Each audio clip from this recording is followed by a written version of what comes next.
خلق الإنسان علمه البيان نحمده ونصلي على رسوله الكريم اما بعد فاعوذ بالله من الشيطان الرجيم بسم الله الرحمن الرحيم رب اشرح لي صدري ويسر لي امري واحلل عقدة من لساني يفقهوا قولي۔ لفظی ترجمہ، فَإِن لَّم پھر اگر نہ، تفعلوا تم کر سکو، ولن اور ہرگز نہیں، تفعلوا تم کر سکو گے، فاتقوا تو بچو، النار آگ سے، التی وہ جو، وقودھا ایندھن اس کا، الناس لوگ ہیں، والحجارۃ اور پتھر، اعدت تیار کی گئی ہے، للکافرین کافروں کے لیے، وبشر اور خوشخبری دے دو، الذین ان لوگوں کو، آمنو جو ایمان لائے، وعملوا اور انہوں نے عمل کیے، الصالحات اچھے، ان بے شک، لہم ان کے لیے، جنات باغات ہیں، تجری بہتی ہیں، من تحتہا ان کے نیچے سے، الانہار نہریں، کلما جب کبھی، رزقو وہ رزق دیے جائیں گے، منہا اس سے، من ثمرۃ پھلوں میں سے، رزقاً کوئی رزق، قالو وہ کہیں گے، ھذا الذی یہ وہ چیز ہے، رزقنا رزق دیے گئے ہم، من قبل اس سے پہلے، واتو اور وہ دیے جائیں گے، بہی ساتھ اس کے، متشابہا ملتے جلتے، ولہم اور ان کے لیے، فیہا اس میں، ازواجن بیویاں ہیں، مطہرۃ پاکیزہ، وہم اور وہ، فیہا اس میں، خالدون ہمیشہ رہنے والے ہیں۔ اب الفاظ کی وضاحت، فَإِن لَّم پھر اگر نہ، تفعلوا تم کرو گے یا تم کر سکو، اس کا روٹ کیا بن رہا ہے؟ فے این لام، ولن تفعلوا اور ہرگز نہ کر سکو گے۔ اب آپ دیکھیے کہ نہیں کے لیے کتنے لفظ آ چکے ہیں، ان کو حرف نفی یا حروف نافیہ کہتے ہیں۔ تو ابھی تک آپ نے جو حروف پڑھے ہیں اس میں لا، لم، ما، لن، نہیں کے معنوں میں۔ اچھا جناب، فَإِن لَّم تَفْعَلُوا وَلَن تَفْعَلُوا فَاتَّقُوا، فَاتَّقُوا کس سے ملتا جلتا ہے؟ تتقون سے، واو اور قاف یہ، تو یہاں تو واو قاف یہ نظر ہی نہیں آ رہا، تو یہ پھر کیا مسئلہ ہے اس میں؟ حروف علت ہے، اس وجہ سے اصل شکل نظر نہیں آ رہی۔ تو بچو، یہاں ہم یہ ترجمہ کر سکتے ہیں تقویٰ کرو؟ کیوں نہیں کر سکتے؟ آؤٹ آف کانٹیکسٹ ہے، آگ سے تقویٰ نہیں ہوتا، آگ سے لفظی معنی ہی بچنے کا ہوگا، تقویٰ دوسری کیفیت کا نام ہے۔ النار آگ، التی وہ جو، وقودھا الناس وقود، واو قاف دال، استوقدہ میں بھی یہی چیز تھی، یہاں بھی وقودھا الناس میں بھی یہی روٹ ہے۔ ایندھن، فیول، ایندھن کی لکڑیاں جن سے آگ جلائی جاتی، آگ کے شعلے کو بھی وقود کہتے ہیں، کیونکہ اس میں بھی نا استوقدہ نارا، تو شعلہ جلا اور آگ روشن ہوئی۔ وقودھا الناس، الناس پھر آ گیا، والحجارہ، حجارہ کا لفظ جو ہے آپ کی نظر سے کبھی گزرا اردو میں؟ اس سے ملتا جلتا لفظ کیا ہے؟ حجر۔ حجر کس کو کہتے ہیں؟ پتھر کو۔ ایک مشہور پتھر ہے، اس کو کیا بولتے ہیں؟ حجر اسود۔ حجارہ پتھر، اعدت تیار کی گئی ہے، اعدت عین دال دال، عدد عدد تیاری کے لیے۔ اصل میں تیاری اور عدد میں کیا مماثلت ہے؟ عدد گنتی کو کہتے ہیں نا، کاؤنٹنگ کو۔ تو جب کوئی چیز تیار کی جاتی ہے، مثلاً اگر آپ کہیں جا رہے ہیں سفر پر، اور آپ کو اپنا بیگ تیار کرنا ہے، کیسے کریں گے؟ گن گن کے رکھیں گے نا، کتنے جوڑے رکھنے ہیں، کتنے جوتے رکھنے ہیں. بہرحال تو اب یہ ہے کہ یہ جو یہاں پر عدت تیار کی گئی ہے، یعنی اللہ تعالیٰ نے گن گن کے رکھا ہوا ہے کہ کتنا اس کا ٹیمپریچر ہوگا، کتنی اس کی کوانٹٹی ہوگی، کتنے لوگوں کو اس میں آنا ہے. تو اس لیے وہ عدت عین دال دال عدد کے لیے ہوتا ہے، عدد گنتی کو کہتے ہیں، وہ عدت تیاری کو کہتے ہیں. ان دونوں کا ریلیشن شپ آپ نے سمجھ لیا. للکافرین، کافرین کا سنگولر کیا ہوگا؟ کافر. وبشر، اور خوشخبری دے دو. بے شین رے، بشر. بشر کس کو کہتے ہیں؟ انسان کو، جس کے اوپر کھال ہوتی ہے. جانوروں پہ بال ہوتے ہیں نا یا پر ہوتے ہیں، تو بشر انسان کو کہتے ہیں. بشارت خوشخبری کو کہتے ہیں، لیکن اس خوشخبری کو کہتے ہیں جس کا اثر انسان کی کھال پہ آ جائے. خوشی کہاں محسوس ہوتی ہے آپ کو؟ آپ کی فیلنگ کہاں آتی ہے؟ مثلاً ہاتھوں میں آتی ہے، چہرے پہ آتی ہے. تو سب سے زیادہ خوشی کا اثر سکن پہ ہوتا ہے یا ہڈیوں پہ ہوتا ہے یا گوشت پہ ہوتا ہے؟ سکن پہ ہوتا ہے. ٹھیک ہے. الذین، وہ لوگ، آمنو، جو ایمان لائے، وعملوا الصالحات، اور انہوں نے اچھے عمل کیے. عملو، عملو کا روٹ کیا ہے؟ عین میم لام، اور اگر عین لام میم ہو تو کیا ہو جائے گا؟ علم. تو فرق ہو گیا نا ترتیب سے، حرف وہی ہے، ترتیب فرق ہے. الصالحات، صالحت ان کی جمع. صالحہ کس کو بولتے ہیں؟ نیک کو. صالح سے صالحات. انا، بے شک، لہم ان کے لیے، جنات باغات ہیں، جنت کی جمع. تجری، جیم رے یہ، جاری ہونا، بہنا، بہتی ہیں. من تحتہا، اس کے نیچے سے. تحت کہتے ہیں نیچے کو. الانہار، نہریں، نہر کی جمع. کلما، کل سے، جب کبھی، ہمیشہ. رزقو، رزق دیے جائیں گے. ریز قاف. منہا، اس میں سے. من ثمرتن، کوئی پھل. اب آپ دیکھ رہے ہیں کہ پھل کا مطلب یہاں فروٹس نہیں ہے، بلکہ کیا ہے؟ کوئی بھی کھانے کا حصہ درخت کا. رزقن، رزق کے طور پر، کھانے کے لیے. قالو، کہیں گے، ہاذا، یہ، الذی، وہی چیز ہے، رزقنا، ہم رزق دیے گئے، من قبل، اس سے پہلے. واتو، اور وہ دیے جائیں گے. اس کا روٹ بھی الف تے یہ یا حمزہ تے یہ ہے. عطایاتی بھی، ساتھ اس کے. متشابہہ، متشابہہ کا روٹ کیا ہے؟ شین بے ہے. اردو میں اس سے ملتا جلتا لفظ کیا ہے؟ شبہ. شبہ پڑ جانا. شبہ کس کو کہتے ہیں؟ مثلا کوئی شخص گزرا تو آپ کہتے ہیں میرا خیال ہے، مجھے ایسے ہی شبہ پڑا کہ وہ فلاں ہے، کیونکہ ملتے جلتے ہیں نا، مشابہت ہوتی، ریزیمبلنس کی وجہ سے. متشابہہ یعنی ملتے جلتے ہوں گے. ولہم، اور ان کے لیے، فیہا، اس میں، ازواجن، بیویاں ہوں گی. اس کا سنگولر ہے زوج. عربی میں ازواج کا لفظ یہ اسپاؤز کے لیے استعمال ہوتا ہے، صرف بیوی کے لیے نہیں استعمال ہوتا، شوہر کے لیے بھی زوج ہی استعمال ہوتا ہے. اردو میں بیوی کے لیے زوجہ ہوتا ہے اور شوہر کے لیے زوج ہوتا ہے، لیکن عربی میں دونوں کے لیے زوج ہوتا ہے. مذکر مؤنث دونوں کے لیے استعمال ہوتا ہے. کسی بھی چیز کے جوڑے میں سے ایک، اسپاؤز کے معنی میں. مطہرہ، روٹ کیا ہے؟ توئے ہے رے، کیا نکلا اس میں سے؟ طہر، طہارت، پاکیزہ. فہم، اور وہ، فیہا، اس میں، کس میں؟ جنت میں. خالدون، ہمیشہ رہنے والے. خالد کی جمع. خالد لفظ سنا ہے اردو میں؟ جی. روٹ کیا ہوگا؟ خے لام دال. خلد کا لفظ آپ نے سنا ہوگا، خلود سنا ہوگا. خالد، خالدون، خالدین بھی آتا ہے.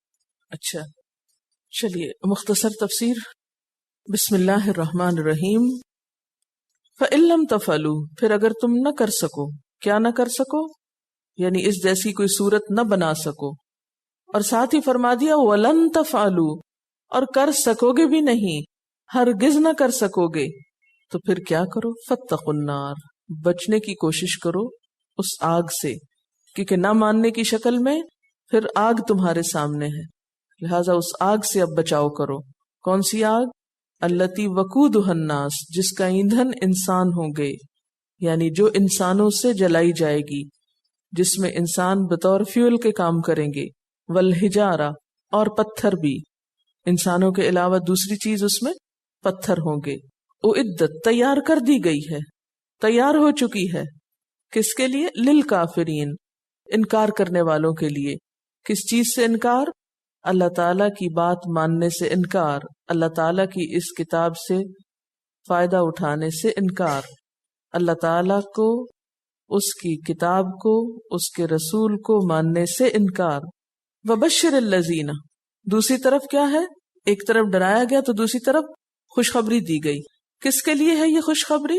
الذین آمنوا، ان لوگوں کے لیے جو ایمان لائے، اور صرف ایمان نہیں بلکہ اس کے ساتھ ساتھ وعملوا الصالحات، نیک کام بھی کیے۔ کیا خوشخبری ہے ان کے لیے؟ کس بات کی؟ ان لہم، کہ بے شک ان کے لیے کیا ہے؟ جنات، باغات ہیں۔ کیسے باغ ہیں؟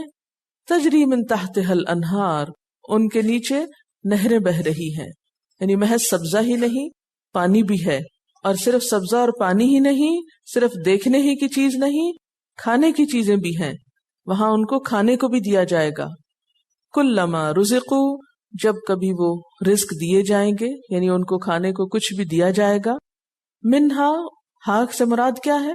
جنت، اس جنت میں سے، من ثمرۃ، پھلوں میں سے، رزقن، رزق کے طور پر، کھانے کے لیے، جب کبھی اس جنت میں سے کچھ بھی ان کو دیا جائے گا، قالو، تو وہ کہیں گے، ھذا الذی رزقنا من قبل، یہ وہی چیز ہے جو ہمیں اس سے پہلے بھی بطور رزق ملی تھی۔ کہاں؟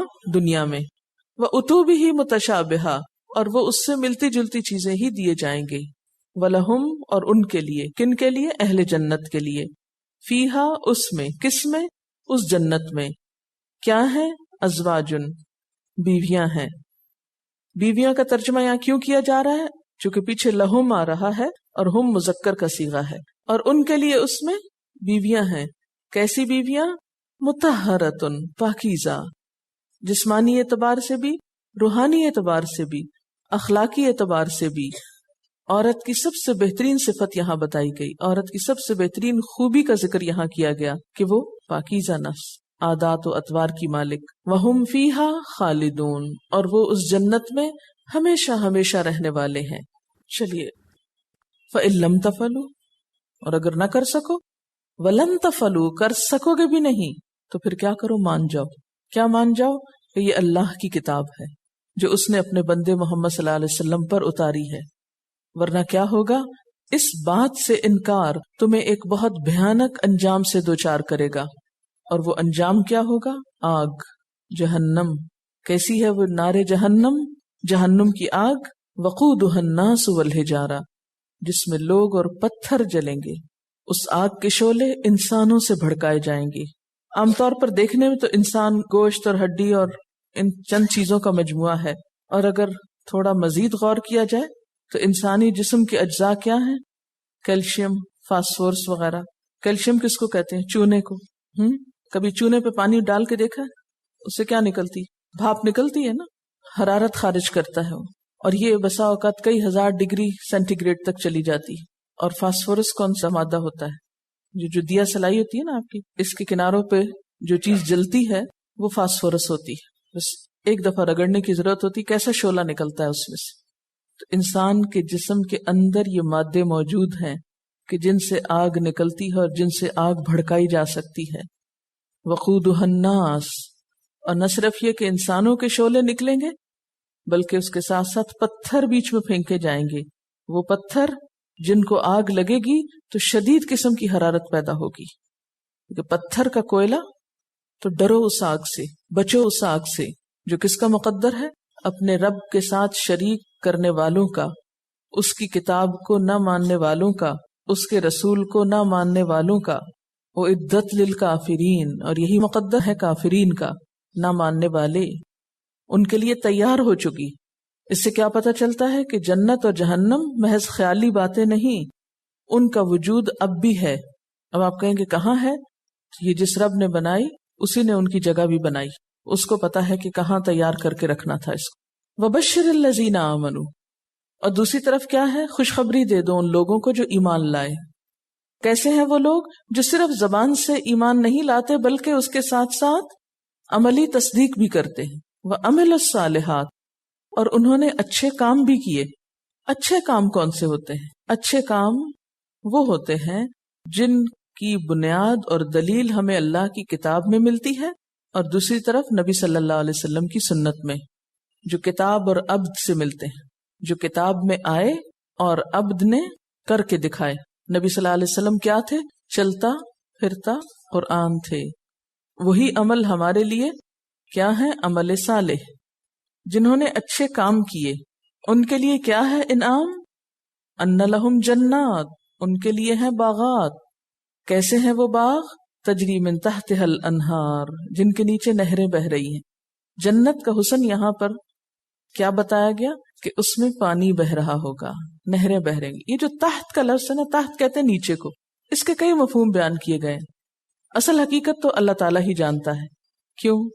اس لیے کہ حدیث پاک میں آتا ہے جنت وہ جگہ ہے ما لا عین رأت ولا اذن سمعت ولا خطر على قلب بشر، وہ ایسی جگہ ہے جسے نہ کسی آنکھ نے دیکھا ہے، نہ کسی کان نے اس کے بارے میں سنا ہے، اور کسی انسان کے دل میں ان نعمتوں کا خیال تک بھی نہیں گزرا، کوئی امیجن بھی نہیں کر سکتا وہ کیسی جنت ہے۔ اس لیے صحیح مفہوم تو اللہ ہی جانتا ہے من تحتہا کا، لیکن جو سمجھا گیا ہے وہ کیا ہے؟ نمبر ایک تو یہ کہ وہ اونچی جگہ ہوگی جس میں لوگ رہ رہے ہوں گے، یعنی رہنے کی جگہ بلندی پر ہوگی، اور جو ویو نظر آئے گا دور دور تک، کیونکہ جنت کی وسعت زمین و آسمان جیسی بتائی گئی، تو دور دور تک اس میں پانی بہتا نظر آئے گا، اور وہ یوں ایسے محسوس ہوگا جیسے اوپر سے نیچے کو جا رہا ہے۔ وہ پانی زیادہ خوبصورت لگتا ہے نا آبشار کی شکل میں۔ اسی طرح یہ بھی معنی کیا گیا ہے کہ تحت ہاتھ سے مراد یہ کہ جیسے ایک فرش کے نیچے سے پانی بہ رہا ہو، جیسے حضرت سلیمان علیہ السلام کا محل تھا کہ جس کا فرش جو تھا شیشے کا تھا، کرسٹل کلیئر، اور اس کے نیچے سے پانی بہتا تھا، یعنی وہ فرش نظر نہیں آتا تھا، یوں لگتا تھا جیسے پانی ہی بہ رہا ہے۔ اسی لیے ملکہ بلقیس جب وہاں پر گئیں تو انہوں نے کیا کیا؟ اپنا کپڑا اٹھا لیا اس فرش پہ پاؤں رکھنے سے پہلے، کیونکہ نیچے سے پانی بہ رہا تھا۔ تو بہرحال جنت کے ساتھ ساتھ پانی کا ذکر جو ہے یہ بارہا آپ کو ملے گا۔ تو ان لہم جنات، ان کے لیے باغات ہیں۔ کیوں؟ اس لیے کہ انہوں نے کیے عمل الصالحات، من تحتها الانہار، جس میں پانی کی نہریں بہ رہی ہوں گی، کلما رزقوا منها من ثمرۃ، اس جنت میں ان کو کھانے پینے کو جب کچھ دیا جائے گا بطور رزق، قالو، کہیں گے ھذا الذی رزقنا من قبل، یہ تو وہی چیز ہے جو ہمیں اس سے پہلے بھی دی گئی تھی۔ جنت کے کھانے دنیا کے کھانوں سے ملتے جلتے نظر آئیں گے، یعنی نامانوس نہیں ہوں گے، مانوس ہوں گے۔ یہ بات کیوں کی گئی؟ اس لیے کہ انسان کسی بھی نئی چیز کو کھاتے ہوئے کیا کرتا ہے؟ جھجک محسوس کرتا ہے۔ بسا اوقات بہت اچھی چیز ہوتی لیکن اس کے ذائقے سے مانوس نہیں ہوتا، یا اس کی شکل سے مانوس نہیں ہوتا، تو اس کی طرف ہاتھ بڑھاتے ہوئے ایک گھبراہٹ ہوتی کہ معلوم نہیں کیسی چیز ہوگی۔ تو جنت میں جب وہ چیزیں دیکھیں گے تو انہیں یاد آ جائے گا کہ ہاں یہ چیزیں تو پہلے بھی دیکھی ہوئی ہیں۔ تو اتو بھی متشابہہ، ملتی جلتی چیز ہوگی، لیکن پھر یاد رکھیے کہ جنت کے اندر جو چیزیں بھی انسان کو ملیں گی وہ دنیا کی اٹھا کے رکھی ہوئی نہیں ہوں گی پرانی، صرف ان کی ہو سکتا ہے شکل و صورت میں شباہت ہو یا کسی بھی اور چیز میں کہ انسان ان کی طرف مائل ہو یا اس سے مانوس ہو جائے، ورنہ اس کا ذائقہ اور اس کا ٹیکسچر اور اس کا سب کچھ دنیا سے مختلف ہوگا، بہترین ہوگا۔ اس کے علاوہ اور کیا ہوگا؟ وَلَهُمْ فِيهَا أَزْوَاجٌ مُطَهَّرَةٌ، وہاں ان کے لیے پاکیزہ بیویاں ہوں گی۔ یہاں پر صرف بیویاں نہیں کہا گیا بلکہ کیا کہا گیا؟ پاکیزہ۔ پاکیزگی کا تصور جو ہے وہ عورت کی ذات کے ساتھ دیا گیا، اور اس سے یہ بھی پتہ چلتا ہے کہ جنت میں جانے والی خواتین کی اہم ترین خوبی کیا ہوگی؟ پاکیزگی، پاکیزگی خیالات، پاکیزگی نفس، پاکیزگی جسم، باعزت، باعصمت، حیا والی۔ اور سب سے مزے کی بات یہ کہ وَهُمْ فِيهَا خَالِدُونَ، وَهُمْ فِيهَا خَالِدُونَ، ہمیشہ ہمیشہ ہمیشہ وہاں رہیں گے، وہاں سے ان کو نہ نکالا جائے گا نہ وہ نکلنا چاہیں گے۔ بہت سے لوگ یہ کہتے ہیں نا کہ بور نہیں ہو جائیں گے، لیکن قرآن پاک میں آتا ہے لا یبغون عنہا حولا، وہاں سے وہ ادھر ادھر نہ ہونا چاہیں گے، ذرا بھی ٹلنا نہ چاہیں گے۔ ذرا بھی اس جگہ کو چھوڑنا نہ چاہیں گے. دنیا میں کیا ہوتا ہے، اچھی جگہ ہو، بسا اوقات آپ بہت خوبصورت کسی پکنک پوائنٹ پہ جاتے ہیں، شدید بھوک لگتی ہے، کھانے کو کچھ نہیں، پانی ہے تو صاف نہیں. بسا اوقات کیا ہوتا ہے کہ آپ کے پاس کھانا بہت اچھا رکھا ہے لیکن کمپنی نہیں، آپ انجوائے نہیں کر سکتے اس کو.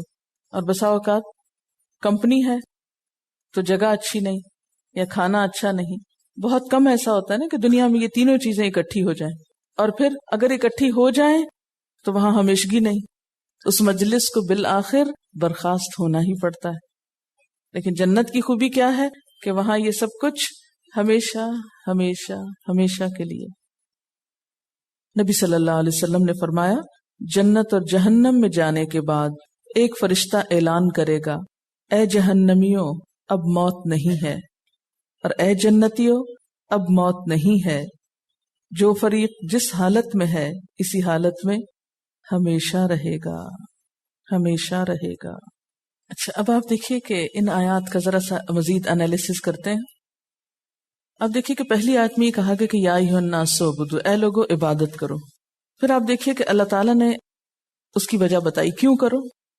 جواب وہیں پر ہے، صرف آپ کی سوچ استعمال کرنے کا طریقہ آپ کو سکھا بھی رہے ہیں، اور آپ کا امتحان بھی اسی میں ہوگا کہ آپ نے اپنی عقل کتنی استعمال کی، غور و فکر کتنا کیا. کیونکہ ویسے تو پڑھنے کا فائدہ نہیں ہے نا اگر ہم اپنے سوچ کو بیدار نہیں کرتے.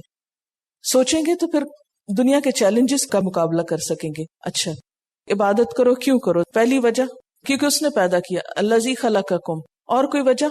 والذین من قبلکم. اور کوئی دلیل؟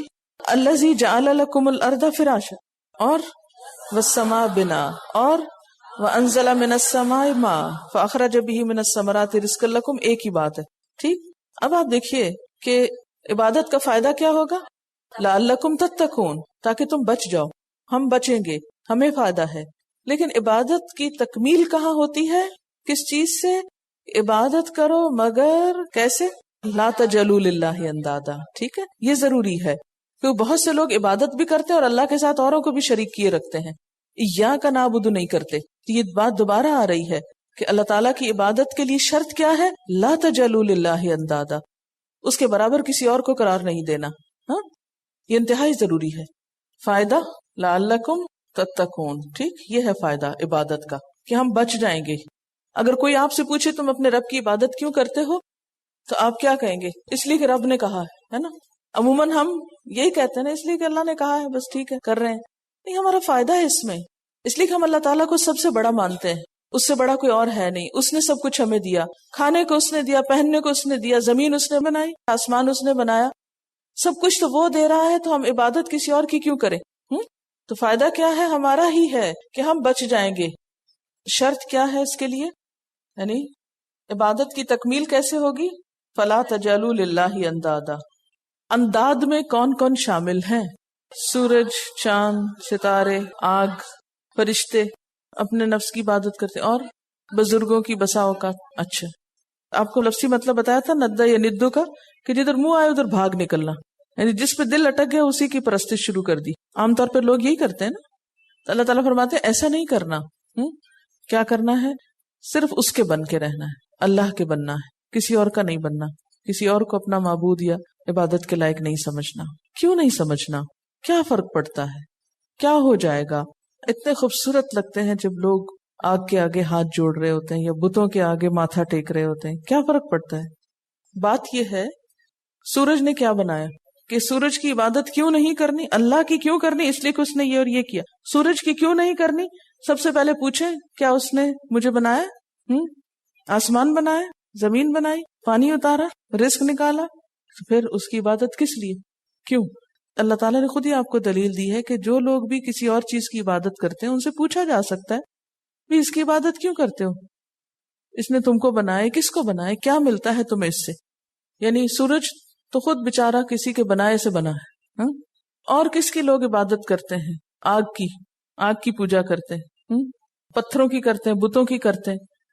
تو سمپل سی بات یہ ہے کہ انہوں نے، پہاڑوں نے، پتھروں نے کچھ نہیں بنایا، یہ سارے کام انہوں نے نہیں کیے. ہم اللہ تعالیٰ کی کیوں کرتے ہیں کہ یہ سب کچھ اس نے ہمیں دیا ہے. سمپل سا آنسر ہے. ٹھیک ہے. اچھا، اسی لیے عبادت اس وقت تک ہوتی نہیں جب تک کہ سارے معبودوں پہ کیا نہ کر دیا جائے؟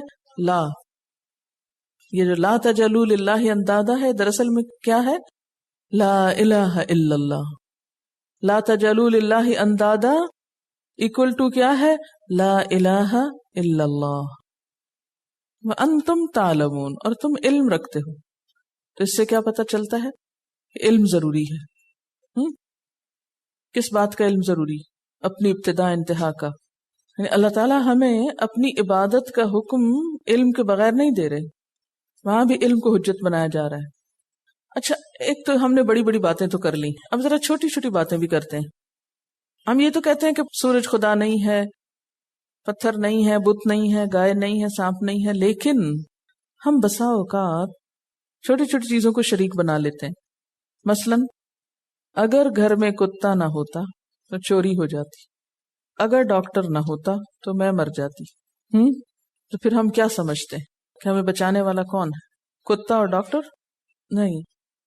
اگر کتے کی وجہ سے ہم کو فائدہ پہنچا یا کسی ڈاکٹر کی وجہ سے پہنچا تو بھی اللہ کے اذن سے پہنچا. بسا اوقات آپ نے دیکھا ہوگا ڈاکٹر سر پہ کھڑے ہوتے ہیں اور مریض کیا ہوتا ہے؟ مر جاتا ہے نا.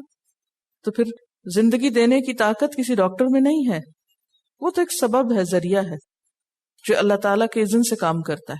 اسی طرح دوسری چیزیں بھی. ابن مردویہ کی ایک روایت ہے کہ ایک شخص نے آپ صلی اللہ علیہ وسلم سے کہا جو اللہ چاہے اور جو آپ چاہیں. آپ نے فرمایا کیا تم مجھے اللہ کا شریک ٹھہراتے ہو؟ یوں کہو جو اللہ اکیلا چاہے. اچھا، پھر اس کے بعد آپ دیکھیے کہ یہاں پر ایک اور چیز جس پہ ذرا مزید غور و فکر کیا جا سکتا ہے، وہ ہے وَإِن كُنتُمْ فِي رَيْبٍ مِّمَّا نَزَّلْنَا عَلَىٰ عَبْدِنَا. اگر تمہیں شک ہے کہ یہ کتاب ہم نے اپنے بندے پہ نازل کی ہے تو کیا کرو؟ اس جیسی ایک کتاب بنا لو. یہ کس کو کہا گیا تھا؟ سب سے پہلے کس کو کہا گیا تھا؟ عربوں کو کہا گیا تھا، جن کی زبان عربی تھی، جن کے چھوٹے چھوٹے بچے بھی عربی میں شعر کہتے تھے، جن کے پاس دنیا کا کوئی اور علم و فن نہ تھا سوائے شعر و شاعری کے. اس زمانے میں اگر کسی چیز کی دھوم تھی تو وہ زبان تھی، شعر و شاعری تھی. ان کے ہاں اگر کوئی ذہنی ایکٹیویٹی ہوتی تو وہ زبان دانی کی ہوتی. کسی کی بڑائی مانی جاتی تو یہ دیکھا جاتا کہ وہ کتنا بڑا شاعر ہے. لیکن ہم دیکھتے ہیں کہ آج تک کوئی بھی صورت بنا کے لا نہیں سکا. کئی لوگوں نے کوشش بھی کی، مثلا مسلمہ کذاب نے کوشش کی قرآن پاک کی نقل اتارنے کی، منصور حلاج نے کی، پھر اسی طرح ابن المقفع نے کی. یہ عربی ادب کے بہت بڑے بڑے لکھنے والے تھے. لیکن جو کچھ قرآن پاک میں ہے اس کی مثال کوئی نہ لا سکا. 1400 سال گزر چکے ہیں، یہ چیلنج آج بھی اس کتاب میں موجود ہے، لیکن کوئی بھی اس جیسی ایک صورت یا ایک آیت بھی بنا نہیں سکا.